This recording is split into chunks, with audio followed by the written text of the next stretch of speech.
Today I'm going to be showing you how to build Blade for Ultimate difficulty and how you could tweak it for Heroic difficulty. Blade was the most difficult character, in my opinion, to build.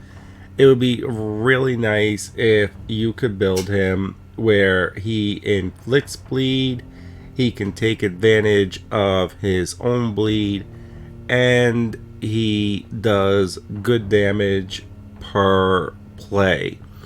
So you can generally get 2 out of the 3, but overall he's actually most effective when you just disregard him inflicting bleed and you make him more of a support role that can inflict damage.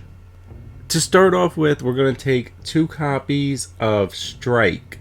And the reason for doing this is because when we add 50% bonus damage, it will do more damage than adding damage on Relentless.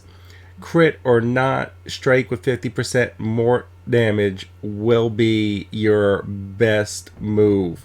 Now, it does 25% less damage than Daywalker if you add 50%, but Daywalker costs 3 heroism to use.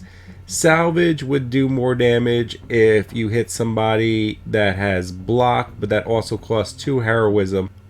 Next, we're going to take 2 copies of the Hunger and add +2 heroism. Now, Blade is actually insanely powerful when coupled with magic. If you use 2 gather ups and you put the bleed on the gather ups, if you use 2 copies of the Whirlwind move on the Hunter and you put bleed on that, on Iron Man for his air superiority, if you have bleed on that, any large radius moves with bleed, if Blade plays on the same team as that character, he can really take advantage of the Hunger. And when he doesn't play with them, he gets 2 moves that he can use for free that generate 2 heroism. So the Hunger is excellent whether he's playing with them or not, but definitely he is better paired up with another character that can inflict bleed on a radius of enemies. Next, we're going to be taking Glaive because it's really a no-brainer. We're going to be doing increased area of effect. This is a massive legendary card, and you might be wondering why I'm jumping around a little bit, because these 5 cards are so good that they 100% need to be in, and I'm going to show you a little bit of adjustability in the rest of the deck. So I wanted to start with these 5. Also, having the increased area of effect on the Glaive allows him to inflict 2 bleed on a very large group of enemies, where any that survive, he can cast the Hunger and then put 2 marks on them, as well as regen health. My personal recommendation for the last 3 cards is Reaper with Quick, Relentless with Quick, and Salvage with Quick, or running Reaper with Quick and 2 Relentlesses with Quick.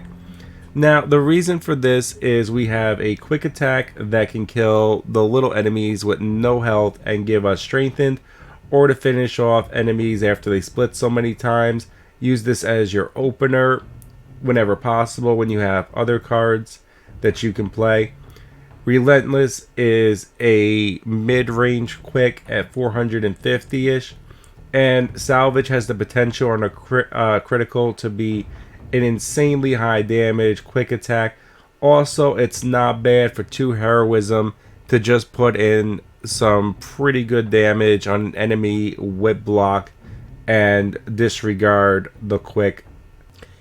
In place of Salvage, you could also use Daywalker with Vulnerable to inflict Vulnerable on your next 4 targets, or 2 targets if you want to take out a couple of no health enemies for a couple of quick free cards. Using this as your opening move in a turn can make taking out the hardest enemies much easier. Also, with 4 strikes, you're likely to get at least 1 bleed, just standard through his passive, which will allow you to get marks on the most problematic enemies on the board.